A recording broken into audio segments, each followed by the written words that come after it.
എന്നുള്ളത്. സാറ്റിസ്ഫാക്ഷന്റെ അല്ല, ഈ പറയുന്നത് ട്രാൻസ്ജെൻഡേഴ്സ് ആയതുകൊണ്ട് അവരോട് എന്തും ചെയ്യാം.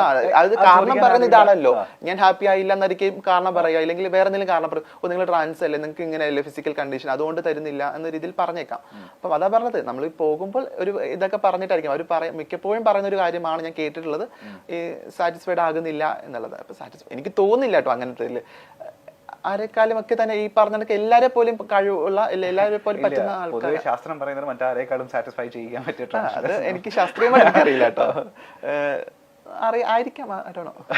അങ്ങനെ ഈ 7ാം ക്ലാസ്സിൽ പഠിക്കുമ്പോഴല്ലേ കൂട്ടമായിട്ട് വന്നിട്ട് നമ്മൾ ഫിസിക്കലി ഒരു 8ാം ക്ലാസ് ഒക്കെ പഠിക്കുന്ന സമയത്താണ് ക്ലാസ് മുറിയിൽ 8 സ്റ്റുഡൻസിന് ഫിസിക്കലി ഒരു ഗ്യാങ് റേപ്പ് നേരിടേണ്ടി വന്നിട്ടുണ്ട്. അത് ക്ലാസ്മേറ്റ്സ് ആണോ ചെയ്തത്? ആ ക്ലാസ്മേറ്റ്സ് ആണ്. അപ്പൊ റിയാക്ട് ചെയ്തില്ലേ ആ സമയത്ത്? 8 പേരെ അടുത്ത് ഒരു മാൻ പവർ എന്നല്ല, നമുക്ക് പറ്റില്ല, ഒരു ഫിസിക്കൽ പവർ എനിക്ക് ഉണ്ടായിരുന്നില്ല അവരെ റിയാക്ട് ചെയ്യാൻ. കരയുന്നു, നിലവിളിക്കുന്നു, അതൊക്കെ എനിക്ക് നല്ല ഓർമ്മയുണ്ട്. ആ ദിവസം എനിക്ക് ഇപ്പോഴും ഓർമ്മയുണ്ട്. എൻ്റെ ബാഗൊക്കെ ഇങ്ങനെ തറയിൽ നിന്ന് വീഴുന്നതും എൻ്റെ ഡ്രസ്സ് ഇങ്ങനെ ഊരുന്നതൊക്കെ എനിക്ക് നല്ല ഓർമ്മയുണ്ട് ആ ദിവസം. ഞാൻ ഒരിടത്തും ആ വിദ്യാർത്ഥികളുടെ പേരൊന്നും പറയാൻ ഒരിക്കലും ആഗ്രഹിക്കുന്നില്ല. തെറ്റുകൾ ചെയ്യപ്പെട്ടിട്ടുണ്ട്, തിരുത്തപ്പെടുക തന്നെ ചെയ്യും എന്നാണ് ഞാൻ വിശ്വസിക്കുന്നത്. ക്ഷമയൊക്കെ ചോദിച്ചിട്ടുണ്ട് അതിന് ശേഷം, മീൻസ് ഇപ്പം എന്നില്ല, റീസെന്റ് അതൊക്കെ ക്ഷമ ചോദിച്ചിട്ടുണ്ട് ആൾക്കാർ. എങ്കിലും മറക്കാൻ പറ്റാത്തൊരു ദിവസം തന്നെയായിരുന്നു അത് എന്നുള്ളതാണ്.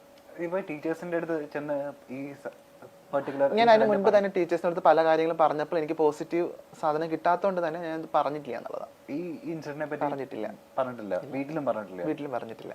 ഞാനൊരു 2 ആഴ്ചയോളം ഞാൻ ട്രോമയിലായിരുന്നു. ട്രോമ കാണിക്കാൻ പറ്റില്ലല്ലോ നമുക്ക് ഒരിക്കലും. അത് ഈ പറയുന്ന ഒരു 13-14 വയസ്സിലല്ലേ സംഭവിക്കുന്നത്. ഇപ്പൊ സ്കൂളിലൊക്കെ പോയിട്ട് അല്ലെങ്കിൽ ഒരു വേദികളിലൊക്കെ പോയിട്ട് പ്രസംഗിക്കുന്ന ആളല്ലേ, അപ്പം പറയാറുണ്ടോ അതായത് ടീച്ചേഴ്സിന്റെ ഈ?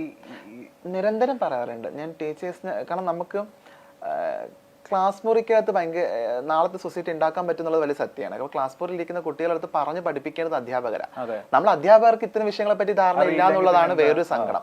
നമ്മൾ ഇതിനൊക്കെ ഏറ്റവും യൂസ്ഫുൾ ആകുന്ന ഒരു കാര്യം സെക്സ് എഡ്യൂക്കേഷൻ കൊടുക്കുക എന്നുള്ളതാണ്. അത് വിദ്യാർത്ഥികൾക്ക് കൊടുക്കുന്നതിന് മുൻപ് അധ്യാപകർക്ക് കൊടുക്കണം എന്നുള്ളതാണ്.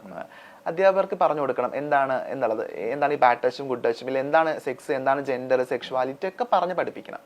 അങ്ങനെ പറഞ്ഞ് പഠിപ്പിക്കുകയാണെങ്കിൽ ഒരു പക്ഷെ തിരുത്തപ്പെടാം. എങ്കിലും അധ്യാപകർ മനസ്സിലാക്കേണ്ട ഒരു കാര്യമുണ്ട്, വിദ്യാർത്ഥികളാണ് അവര്, ആണല്ല പെണ്ണല്ല, അതിനപ്പുറത്തേക്ക് അവർ വിദ്യാർത്ഥികളാണ്, അവർ മനുഷ്യരാണ്. അവർക്ക് എന്തെങ്കിലും ഉപദ്രവം ഏൽക്കുമ്പോൾ അത് മറ്റുള്ളവരെ അതെങ്ങനെ റിയാക്ട് ചെയ്യണം എന്നുള്ള കൃത്യമായുള്ള ബോധം ഉണ്ടാവണം. അതിന് ജെൻഡർ നോക്കുന്നത് ഭയങ്കര ബുദ്ധിമുട്ടാണ്. ഇത് എനിക്ക് മാത്രം സംഭവിച്ച വിഷയങ്ങളൊന്നും അല്ല, പലർക്കും സംഭവിച്ചിട്ടുണ്ട് എന്നുള്ളതാണ്. ഞാൻ ചോദിക്കട്ടെ, ഇപ്പോൾ നമ്മളിപ്പോൾ കുറച്ച് ഫെമിനിൻ ആയിട്ടുള്ള ഒരു നടത്തം ഉണ്ടെങ്കിൽ, അല്ലെങ്കിൽ ഫെമിനിൻ ആയിട്ട് നമ്മൾ സംസാരിക്കുന്നുണ്ടെങ്കിൽ, ഈ പറയുന്ന നാട്ടുകാർ ആയിട്ടുള്ള കുറെ വൃത്തികെട്ടന്മാരെ നമ്മുടെ ചൂഷണം ചെയ്യാൻ താല്പര്യമുണ്ട്, സാധ്യതയുണ്ട്. ബസ്സിൽ പോകുന്ന സമയത്ത് അല്ലെങ്കിൽ ഒറ്റപ്പെട്ട് നിൽക്കുന്ന സമയത്തൊക്കെ ഈ പറയുന്ന ഒരു മോശം അപ്രോച്ച് ഉണ്ടാവാൻ ചാൻസ് ഉണ്ട്. ഈ മോശം അപ്രോച്ച് വരുന്ന സമയത്തൊക്കെ ഈ 14 വയസ്സിന് ശേഷം എങ്ങനെ അതിനെയൊക്കെ തരണം ചെയ്തിട്ടുള്ളത്? അപ്പോൾ ഇതില് ഒരു ചെറിയൊരു ഇതുള്ളത്, ഫെമിനൻ ആയിരിക്കുന്ന എല്ലാവരും ട്രാൻസ്ജെൻഡേഴ്സ് ആകില്ല, പല ടൈപ്പ്. പക്ഷെ ഫെമിനായിട്ടുള്ള ആൾക്കാർക്കൊക്കെ ഫിസിക്കലി ഇത് സെയിം സിറ്റുവേഷൻ സമയത്തൊക്കെ ഉണ്ടാവും. ഞാൻ സോഷ്യൽ മനുഷ്യനായിരുന്നില്ല ആ സമയത്ത്. ഞാൻ വീട് അത് നടന്നു പോകുന്നത്. അപ്പൊ എനിക്ക് ഈ ബസ്സിൽ ഞാൻ ആദ്യമായിട്ട് കയറുന്നത് ഐ തിങ്ക് ഒരു +2 പഠിക്കുന്ന സമയത്താണ് തോന്നുന്നു. എനിക്ക് അതിന് മുന്നേ ഞാൻ ബസ്സിൽ കയറിയിട്ടില്ല. ഞാൻ വിവാഹങ്ങളിൽ, മരണങ്ങളിൽ, പൊതുചടങ്ങുകളിൽ, പബ്ലിക് കൂടുന്ന ഗ്യാതറിംഗ് സ്പേസുകളിലൊന്നും പങ്കെടുക്കില്ല. പ്രത്യേകിച്ച് ഫാമിലി ഗ്യാതറിംഗിലൊന്നും പങ്കെടുക്കില്ല. പങ്കെടുത്ത ഞാനാകും അവിടുത്തെ ഒരു വലിയ ടോപ്പിക് എന്നുള്ളത് നല്ല ബോധമുണ്ട്. അപ്പം കളിയാക്കാനും ആൾക്കാർക്കൊക്കെ എന്തെങ്കിലുമൊക്കെ ചെയ്യാൻ. പക്ഷെ എന്നും പറഞ്ഞ് എനിക്ക് അങ്ങനത്തെ മോശം അനുഭവം ഇല്ലായികയില്ല. എങ്കിലും ഈ പോകുന്ന ഇടങ്ങളിൽ സെക്ഷുവലി ഉള്ള ഒരു ടോക്ക് ഇല്ലെങ്കിൽ സെക്ഷുവലി ആയിട്ടുള്ള ഒരു അപ്രോച്ച് ഒക്കെ ഉണ്ടായിട്ടുണ്ട്. അതൊക്കെ കുട്ടിയല്ലേ, അപ്പം നമുക്ക് കുട്ടിയാകുമ്പോൾ ഓടാനും ചാടാനൊക്കെ കുറച്ചും കൂടി ഇതുണ്ട്. അപ്പം റിയാക്ട് ചെയ്യാനുള്ള പവറൊന്നും ഇല്ല. ആ സിറ്റുവേഷനെ ഒന്ന് സ്കിപ്പ് ചെയ്ത് വിടും എന്നുള്ളത്.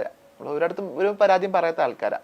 പറയാനുള്ള ധൈര്യം ഇല്ല, പറയാൻ പറ്റാറില്ല. എനിക്ക് എപ്പോഴും ഓർമ്മയുണ്ട്, ഞാൻ +2 അങ്ങനെ പഠിക്കുമ്പോൾ ഞാൻ എൻ്റെ ഫ്രണ്ട്സിൻ്റെ അന്ന് അങ്ങനെ നിർബന്ധിക്കപ്പെട്ടൊരു ദിവസം, ഫ്രണ്ട്സിനോട് ഇങ്ങനെ പുറത്ത് പോകണം എന്ന് ഇങ്ങനെ ഫ്രണ്ട്സൊക്കെ നിർബന്ധിച്ചൊരു ദിവസം ആണ് തോന്നുന്നു.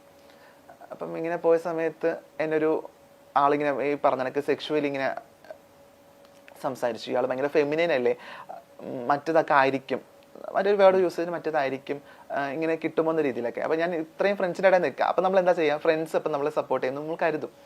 അവിടെ അതല്ല സംഭവിച്ചത് എന്നുള്ളതാണ്. ആ ഫ്രണ്ട്സ് തിരിച്ച് അതെ, അതൊരു ഇങ്ങനെയൊക്കെ ഉണ്ടാകുക എന്നുള്ളത് നമ്മൾ സ്വയം നമ്മൾ ചിന്തിക്കുമ്പോൾ നമുക്ക് ഒട്ടും പറ്റില്ല അങ്ങനത്തെ സിറ്റുവേഷനൊക്കെ എങ്ങനെ ടോളറേറ്റ് ചെയ്യുന്നുള്ളത്.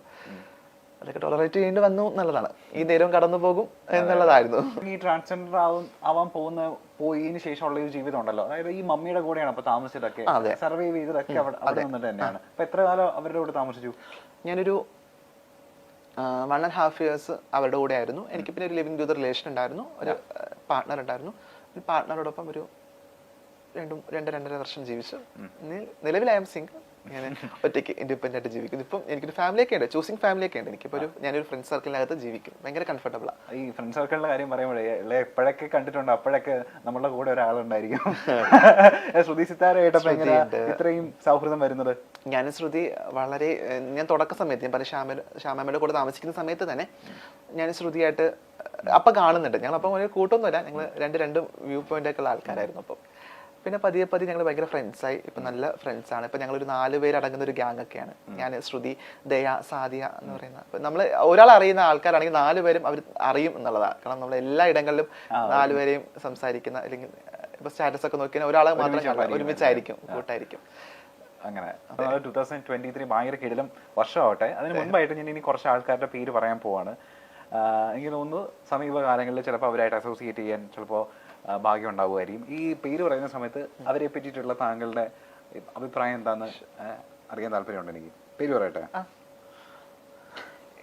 ജേർണലിസം പഠിച്ചുകൊണ്ട് തന്നെ എല്ലാ ദിവസവും ഈ പറഞ്ഞ ന്യൂസൊക്കെ കാണാനും പത്രം വായിക്കാനൊക്കെ സമയം കണ്ടെത്താറുണ്ടല്ലോ?